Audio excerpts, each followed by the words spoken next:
Here is what nobody tells you about powerful men. They don't break under pressure. They don't collapse under threat. They don't crack when enemies circle them or when the city turns its knives toward them. They break in the quiet, in the still morning air of a house that still smells like someone who is gone.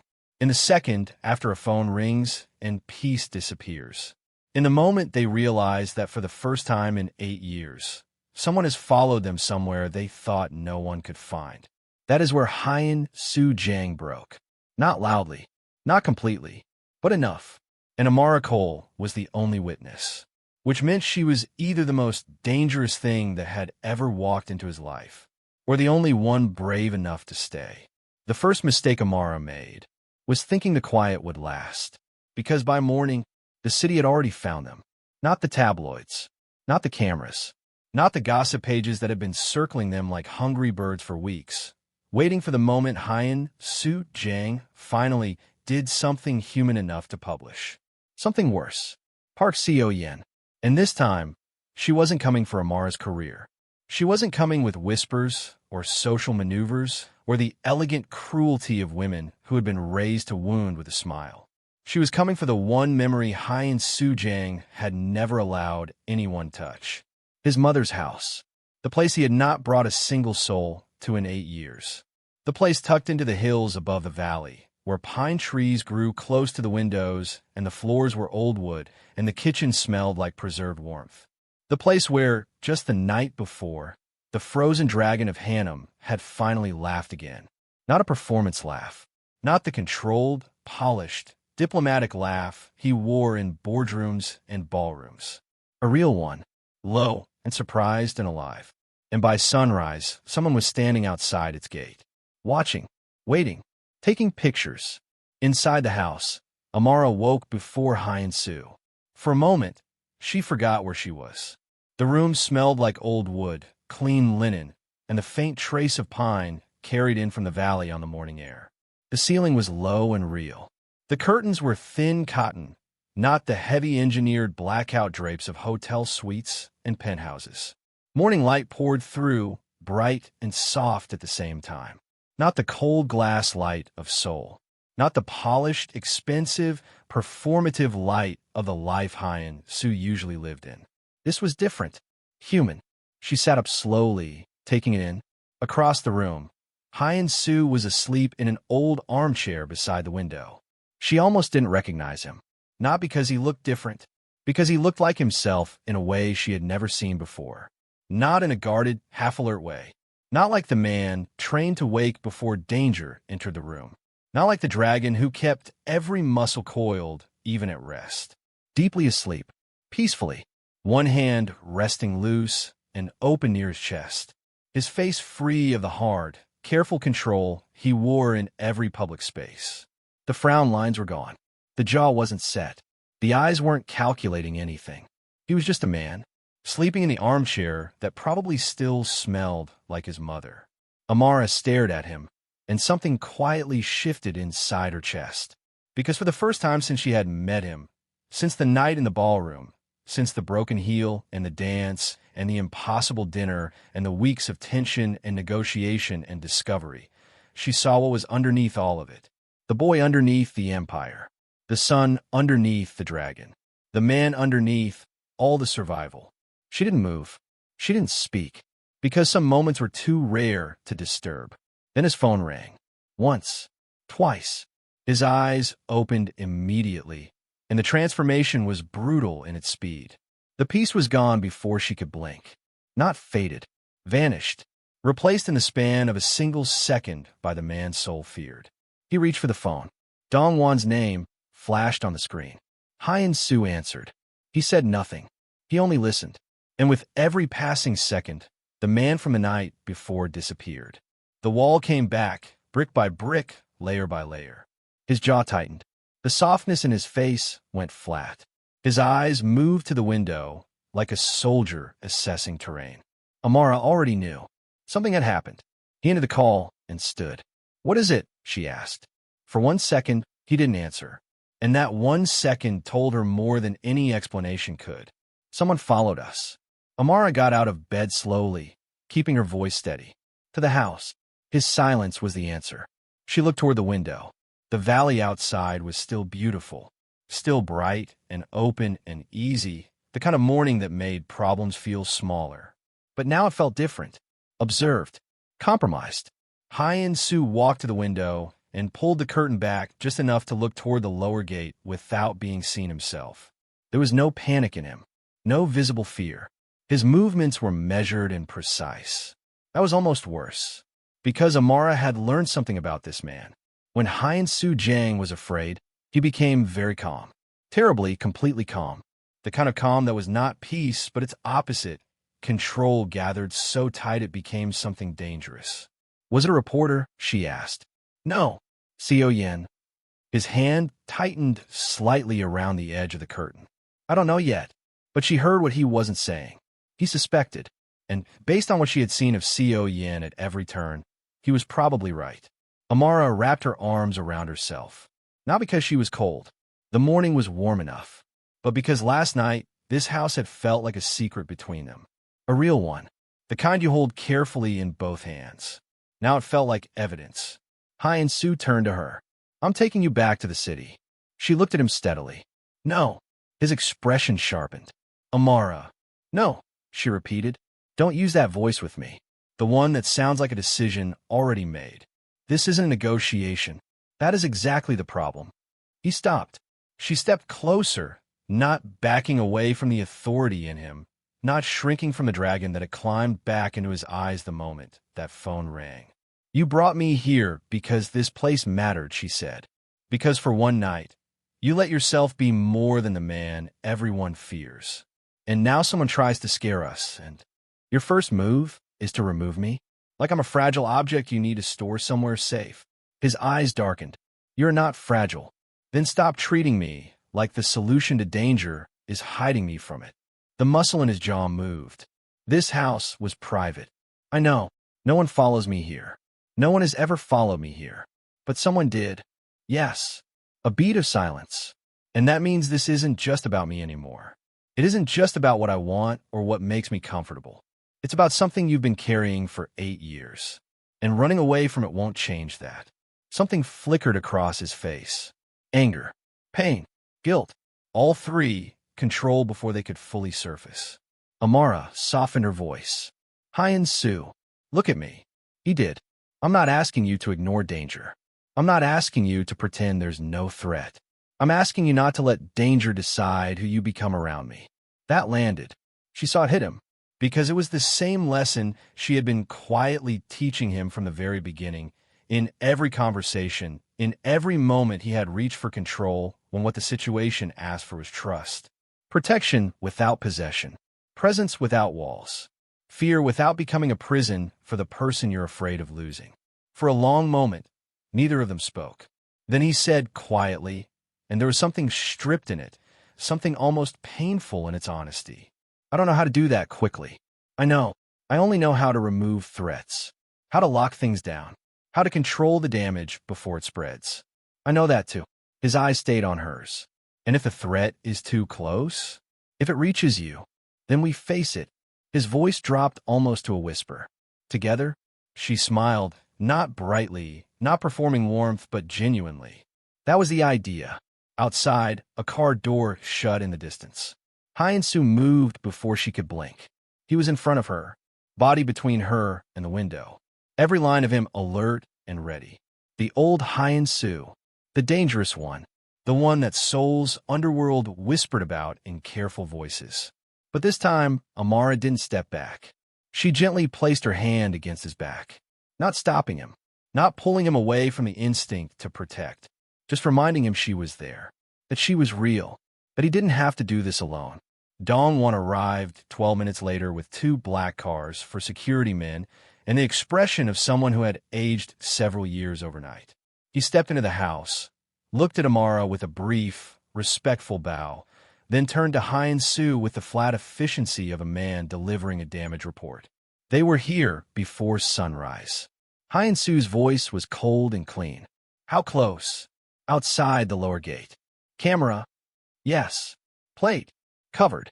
Find a car. Already doing it. Amara listened from near the kitchen doorway. This was the language of his world stripped to its bones. Short sentences. No wasted emotion. Every word a weapon being loaded or a door being secured. Then Dong-won hesitated. That hesitation made Hyan Su's eyes narrow. What else? Dong-won glanced briefly at Amara. She lifted an eyebrow. If this concerns me, say it in front of me. Dong-won looked at Hyan Su. Hyan Su gave the smallest nod. Dong-won placed his tablet on the table and opened it. A photograph appeared. Amara and Hyan Su on the veranda the night before. Not kissing, not even touching in any way that could be called intimate. Just sitting side by side under the soft glow of porch lights, eating from mismatched bowls they had pulled from different shelves of his mother's kitchen. Both of them turned slightly toward each other. Hyan Su was smiling. Not the controlled smile.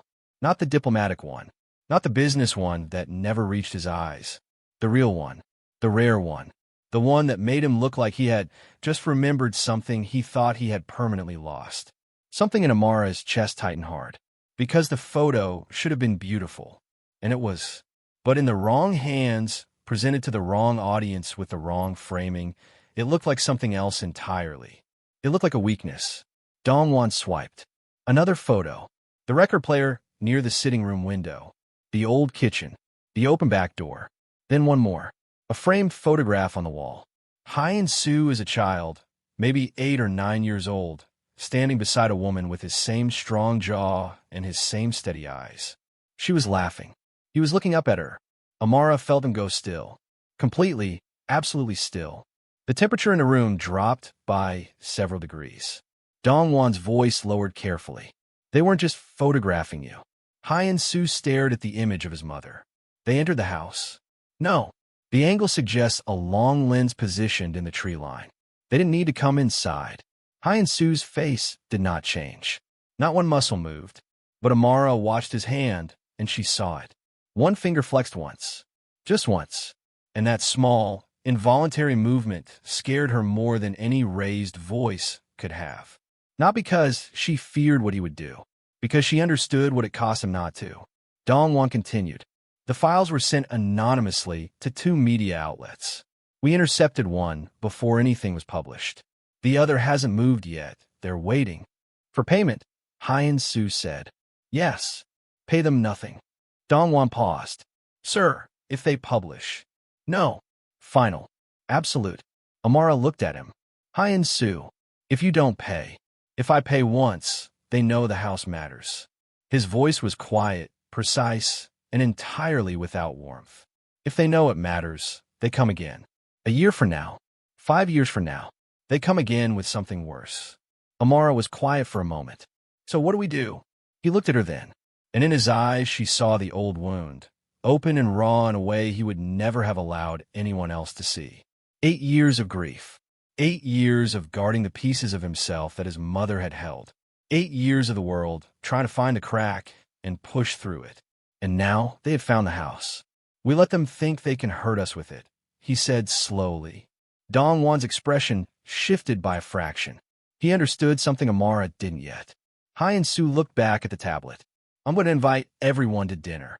By noon, half of Seoul's influential class had received an invitation. Not by email, not by a social media post or press release. By personal messenger.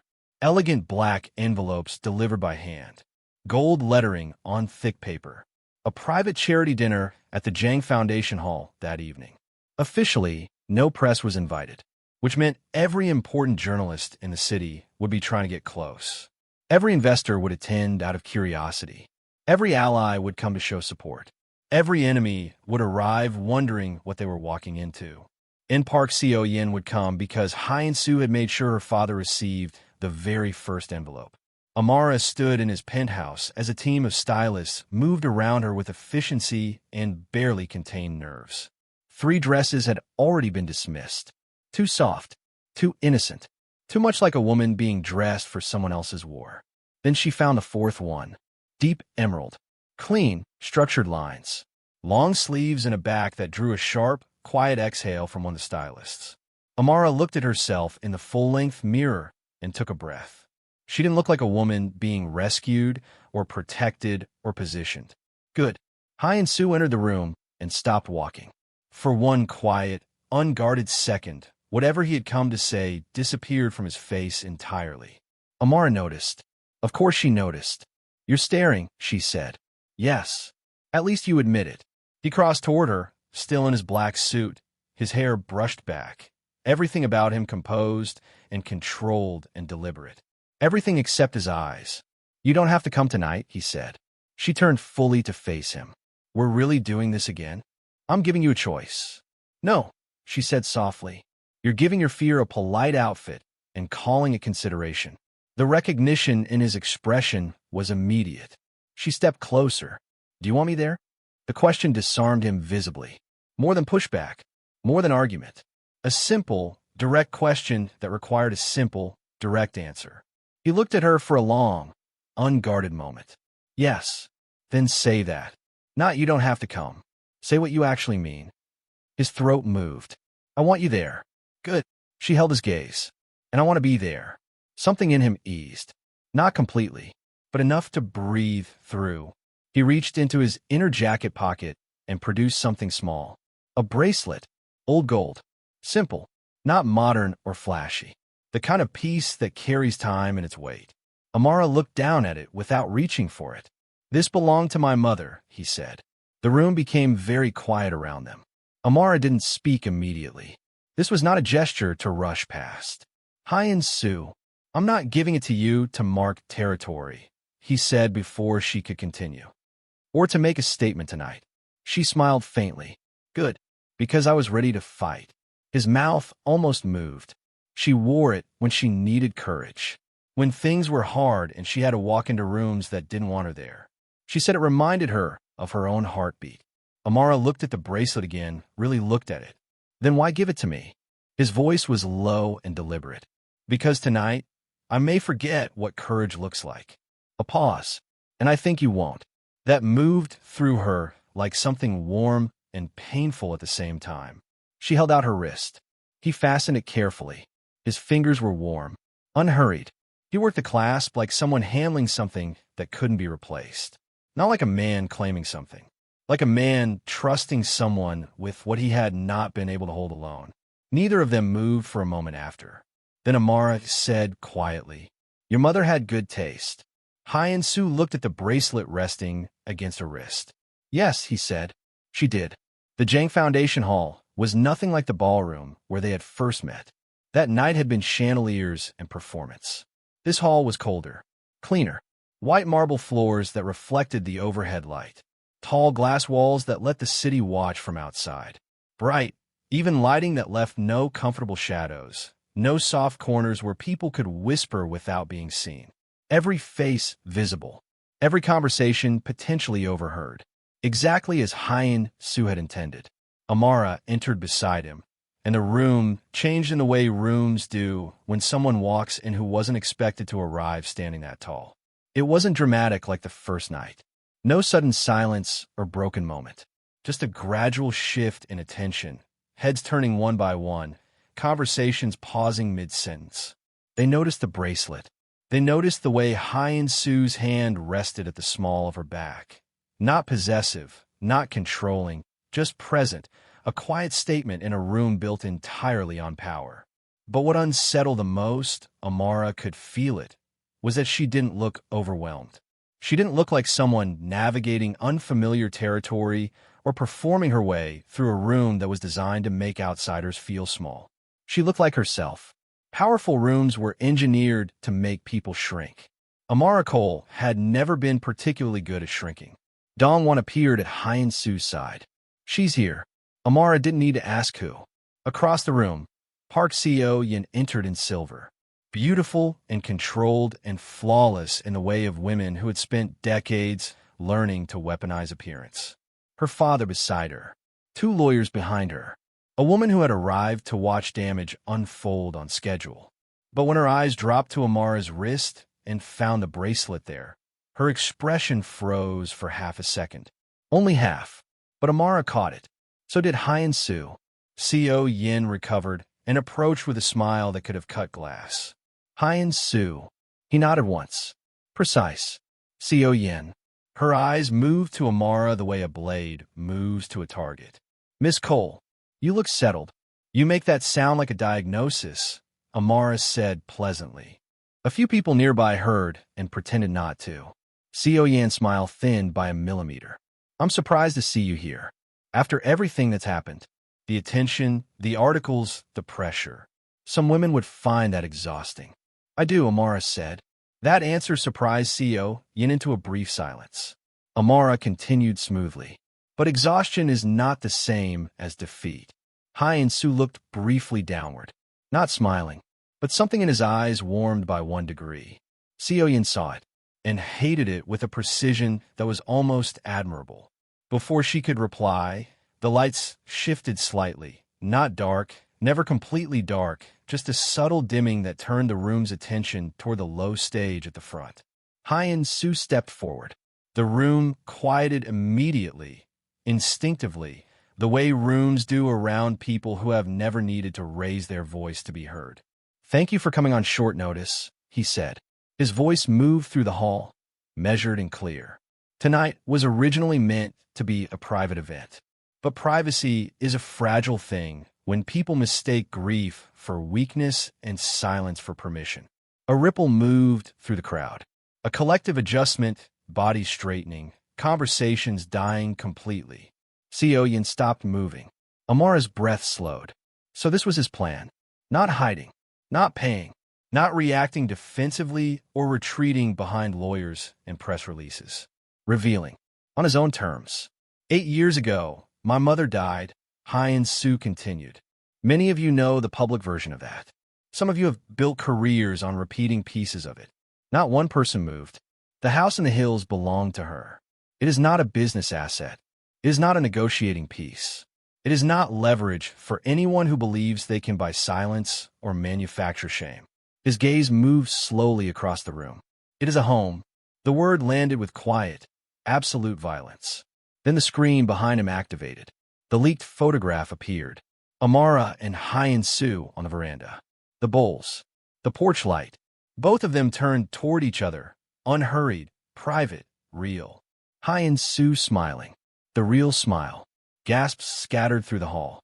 Not because the image was scandalous. Because it wasn't. Because it was intimate and human and completely genuine, and Hyan Su Jang had chosen to show it himself. Had taken the weapon out of someone else's hands by lifting it into his own. The next image appeared. The record player. Then the old kitchen. Then the framed photo of his mother. Hyan Su turned slightly toward the screen. For one moment, his control faltered. It was barely visible. A tightening around the eyes. A stillness that was different from his usual stillness. But Amara saw it, and she moved. Not dramatically. Not to rescue him or make a statement. She simply stepped to his side. Stood there. Visible. Steady. The room saw that too. Hyan Su continued. Someone violated that home. Someone believed these images would embarrass me, or control me, or reduce me to something smaller than what I've built. His voice hardened cleanly. They were wrong. The screen changed. A black car photographed near the lower gate. A partial reflection in the side mirror. A timestamp. A payment transfer chain. The murmur in the room grew sharp. Hyan's father went very still. Hyan's smile disappeared entirely. Dawn would have been busy. Very busy. Hyan Su's eyes moved directly towards Hyan. Not accusing. Not yet. That restraint was more frightening than any accusation. The Jang Foundation will be filing formal complaints against the outlet that attempted to purchase these images. We are also submitting a complete evidence file to the relevant authorities regarding illegal surveillance, extortion, and interference with private property. One of Hyan's lawyers leaned in and whispered something urgent. Hyan did not respond. Her eyes had fixed on Amara, as if Amara were the source of all of it. As if Amara had somehow walked across a ballroom 6 weeks ago and dismantled everything Hyan had spent years constructing. Maybe she had, but not the way Hyan thought. Then Hyan Su said the words that changed the room. One more thing. Complete silence. He turned slightly, looked at Amara. For 1 second, she had absolutely no idea what he was about to do, and that worried her because Hyan Su Jang did not improvise. Not usually. not in public. But his eyes were different from what she knew. Not cold, not protected, clear in a way that was almost frightening. I've spent 8 years allowing this city to call me what it wanted. He looked back at the room. Dragon, monster, asset, threat, widower's son, weapon, survivor. I allowed all of it because it was easier to be defined by other people than to let them see what I actually was. A pause that the entire room held its breath through. His hand found hers. Not tightly, not for show, the most natural, quiet thing. But I am done letting people decide that being seen makes a person weak. Silence. Absolute. If you came tonight expecting scandal, you will leave disappointed. If you came to measure how much Miss Cole matters to me. His fingers closed gently around hers. Measure carefully. Amara's heart hit once. Hard. Hyan's face went pale with a fury so controlled it was almost invisible. Hyan Su's voice did not rise. She is not a phase. She is not a distraction. She is not a headline or a story or a weakness.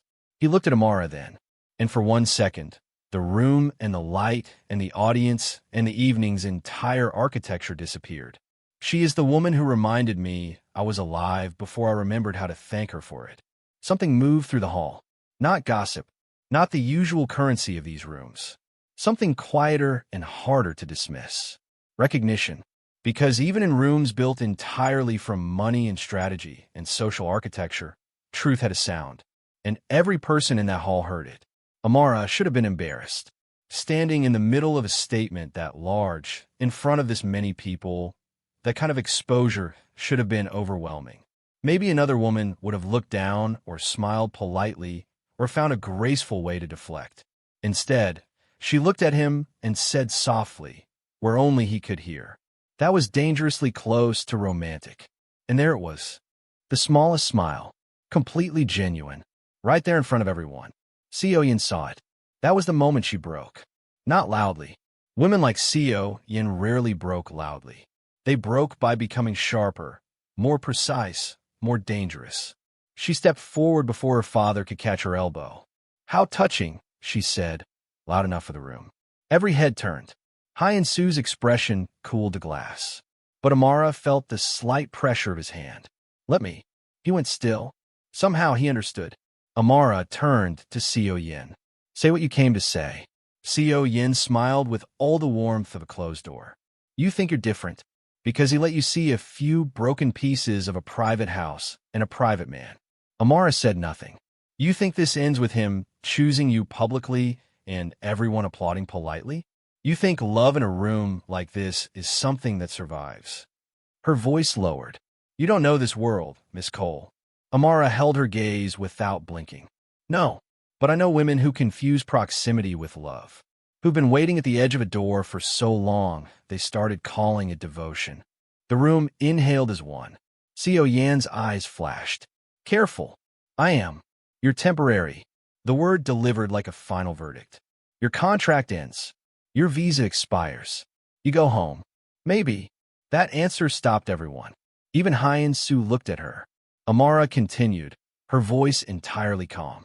Temporary is not the insult you think it is. Some people can spend years beside a man and never once touch his heart. Some people can walk across a room once and change the entire temperature of his life. Permanence isn't measured in years. It's measured in what you leave behind in a person. She stepped forward just once, just enough. So, if I were you, I wouldn't keep measuring love by how long you waited outside a door he never opened for you. Silence. Brutal. Complete.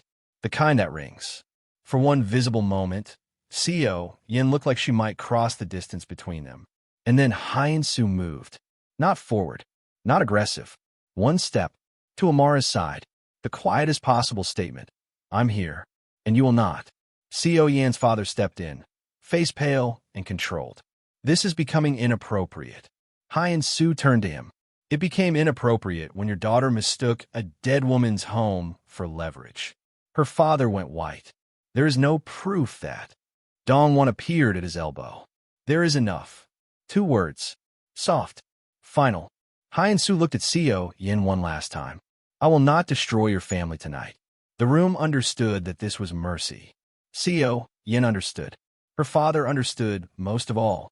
But if you come near her career, her name, or anything connected to her again, his voice dropped to something quiet and absolute. I will stop being merciful. Nobody in that room doubted him. Not for a moment. Co Yin left before dessert was served. Her father followed. The lawyers moved quickly behind them. And the story of the evening rewrote itself before the dinner had even ended. By midnight, Seoul was no longer talking about a scandal. It was talking about Hyan Su Jang showing the photograph himself. It was talking about the bracelet. It was talking about the speech. It was talking about Amara Cole standing beside him like she had been born inside rooms that try to make people feel small. But the real moment, the one that no one saw, the one that mattered, happened in the service corridor behind the hall. Amara had stepped away to breathe. Just 2 minutes alone. The night had been too much of everything. Bright and successful and exhausting and enormous. She stood near a side window, looking down at the city lights spread out like spilled silver, and she turned the bracelet slowly on her wrist. Behind her, a door opened. She expected Hyan Su. It was Dongwon. He bowed slightly. Miss Cole. Dongwon. He came to stand beside her, hands clasped in front of him. For a man who managed crises for a living, he looked strangely uncertain about something. That was impressive tonight, he said. The speech. You. Amara looked at him. Dongwon was quiet for a moment, as if arranging the words carefully. For 8 years, many people tried to reach him. Doctors, advisors, friends he'd had since before the accident. Women who believed beauty would be enough. Men who thought unwavering loyalty would break through. He looked at the city. Nothing worked. Amara looked back at the window. I didn't do anything magical. No, Dongwon said. That is precisely why it worked. She smiled faintly at the glass. Then he said, there is something you should know. And the quality of his voice changed. The softness left.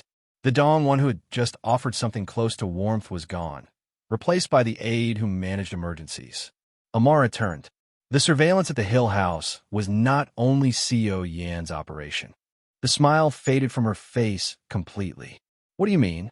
Dongwon glanced toward the hall doors, where Hyan Su's voice could faintly be heard navigating the final conversations of the evening with the easy authority of a man born to it. Someone else received the photographs before the media outlet did, before Co Yan's people could use them. Who? Dongwon's jaw tightened. I don't know yet. Amara stared at him. This was a man who did not say those words easily, who had built his entire professional existence on knowing things before Hyan Su needed to ask. You haven't told him. Not tonight. Why? Because tonight, he chose to stand in public and show what he had been hiding for 8 years instead of retreating into anger and isolation. Dongwon's eyes met hers, and I'm not willing to hand him a reason to become what he is trying to leave behind. Not yet. Amara understood. Too well and too immediately. Is it someone dangerous? His silence answered. Someone connected to the accident? His eyes flickered. Not confirmation, not denial, but something that lived between them. Before she could push further, footsteps came down the corridor. Hyan Su appeared at the far end. He looked first at Amara, then at Dongwon. The reading in his eyes was immediate. What happened? Dongwon straightened. Nothing requiring attention tonight. Hyan Su's eyes hardened. Do not manage me. Amara stepped in. He was telling me I handled myself well. Hyan Su looked at her, then at Dongwon. The silence said clearly that he didn't believe it and was choosing, for now, to leave it. Dongwon bowed and withdrew. Hyan Su came closer. What did he actually say? Amara leaned against the wall and met his gaze. That your people are frightened of me. They should be. A small silence. Are you all right? He asked. And beneath those 4 words was everything else he couldn't say directly. Are you hurt? Are you afraid? Do you regret standing in that room? Do you regret me? Amara looked at him. I'm still here. Something moved in his expression. I know. No, she said softly. I need you to really hear that. I'm still here. After all of tonight. After the photographs and the hall and Co Yin and the speech and everything. I'm still here. His thumb brushed the bracelet on her wrist. Then he leaned forward and rested his forehead gently against hers. Not a kiss. Not yet. Something more intimate in that corridor than a kiss would have been. A pause. A breath. Two people standing at the edge of something enormous. Almost lost control tonight, he said quietly. But you didn't. I wanted to. I know. When she looked at you the way she did. Hyan Su. He stopped. She pressed her hand to his chest. Felt his heartbeat. Fast and human and real. You don't have to prove love by becoming dangerous every time someone threatens me. His eyes closed for a moment. I don't know another language for it. I never learned one. Then learn mine. He opened his eyes. What is yours? She smiled, small and certain. Stay. The word moved through him visibly. Not fight. Not conquer. Not remove or control or destroy. Stay. With me. With this. With the fear and the feeling and the love and all the ugly, complicated truth of it. Hyan Su looked at her like she had handed him something both impossible and absolutely necessary. I can try, he said. That's all I asked. His hand rose slowly to her face. Careful, almost tentative, a question without words. Amara didn't move away, and he kissed her, softly at first, careful and slow, like a man testing something he had convinced himself he could no longer have. Then deeper, warmer, settling into something that required no performance and carried no strategy. The kind of kiss that happens when two people stop arguing with what they already know. When he pulled back, his forehead rested against hers again. Amara kept her eyes closed for one extra second. Then she whispered, well, a breath left him that was almost a laugh. She opened her eyes. There he is. This time he did laugh. Quietly, but completely. In the service corridor behind a hall full of money and enemies and history, Hyan Su Jang laughed like a man with nothing to prove. Almost free. Almost. The next morning, the article that should have ruined them never published. The outlet folded under legal pressure before sunrise. Seo Yan's family announced a sudden overseas business trip. The city moved on with its usual efficient amnesia, replacing one story with the next before the ink dried on either. But Hyan Su's dinner speech had been recorded on at least a dozen phones. The clips spread quietly, then quickly, then everywhere. Some called it romantic. Some called it manipulative. Some said Amara had positioned herself. Some said she was temporary and everyone would forget her name by summer. Amara read 3 comments, put her phone face down on the kitchen counter, and decided that strangers had an extraordinary amount of free time. But one particular clip kept finding its way back to her screen. Hyan Su's voice, clear and unhurried. She is the woman who reminded me I was alive.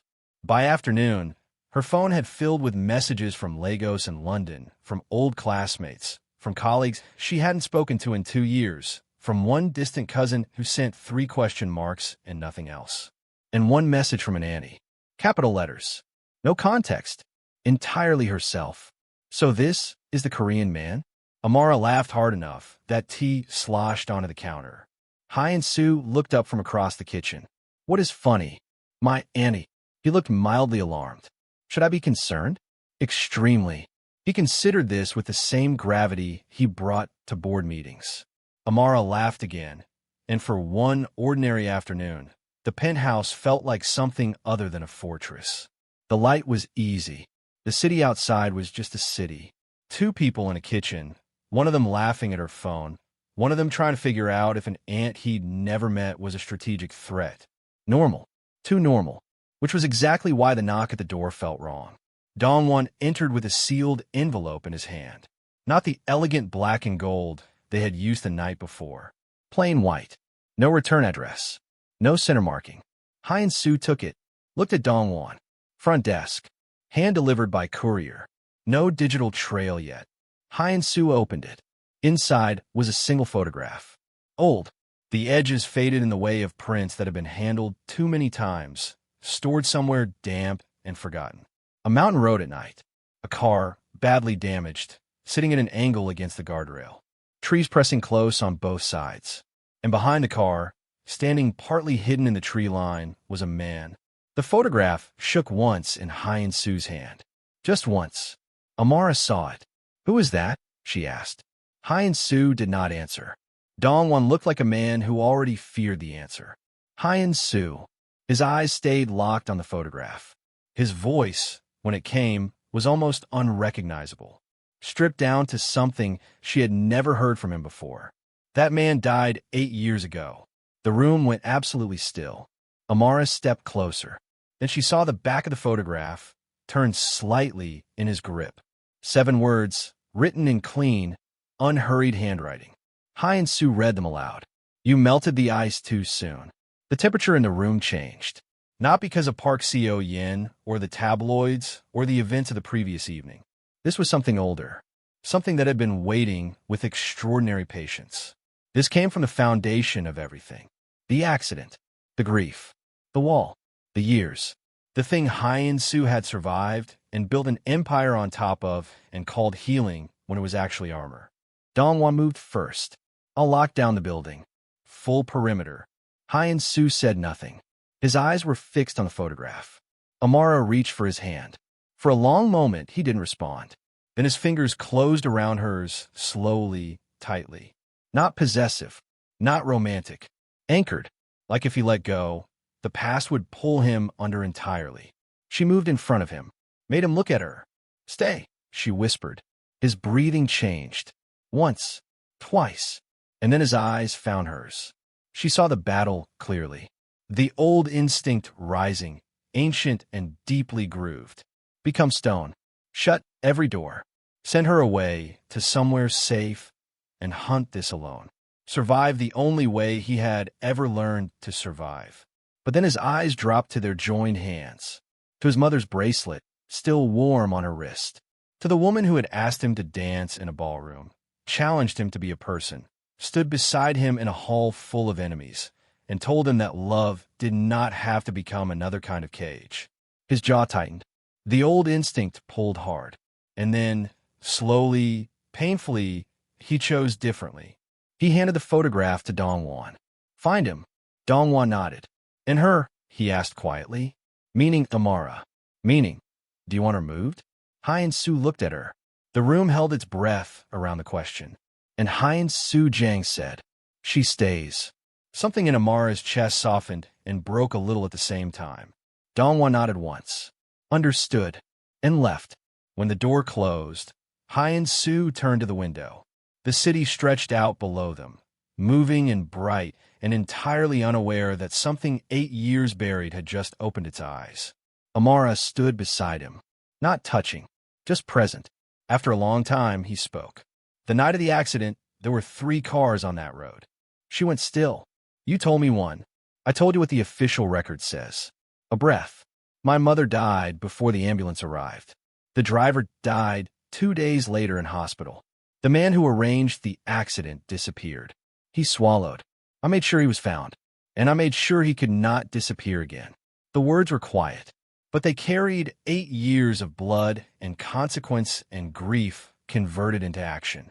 Amara did not flinch. He saw that. It mattered to him in a way that was visible. He turned to her. If he is alive, then everything I believe I know about that night is wrong. And everything I did afterward was built on a lie someone handed me. Amara looked at him carefully. Then we find the truth. It may be ugly. She gave a small, sad smile. Hyan Su, I didn't walk into your life because it was clean. A breath left him. Almost pain. Almost relief. Both at once. She reached for his hand again. But you don't disappear on me now. You don't decide this is where I stop being allowed to stand beside you. He looked down at their hands. I don't know what this will make me.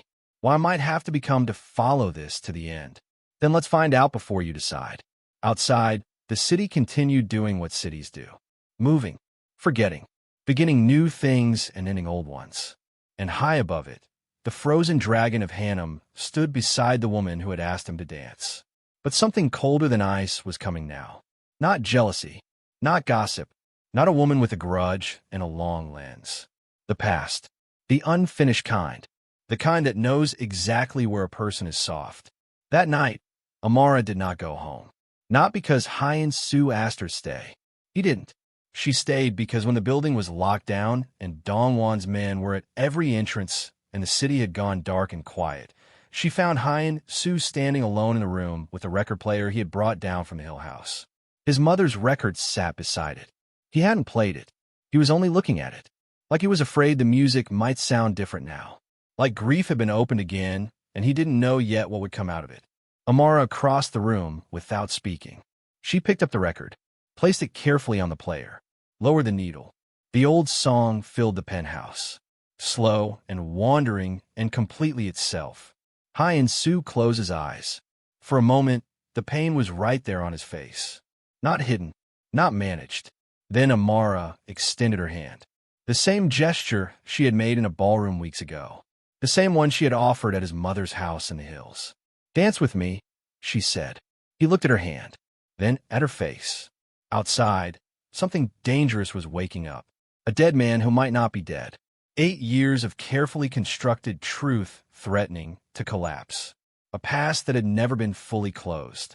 But inside that room, under the clean light of the city at midnight, with his mother's song filling the space between them, Hyan Su Jang took Amara Cole's hand. And he danced, not because the ice was gone forever, not because the danger had passed or the truth had been found or the past had made peace with the present, but because tonight he remembered how to move. And sometimes that is enough. For now, drop stays and where you're watching us from in the comments if you made it to the end. And if you're ready for part 3, where the dead man from Hyan Su's past finally steps into the light, hit like, subscribe, and come back. Because love doesn't run from danger here. It learns its name. Welcome home.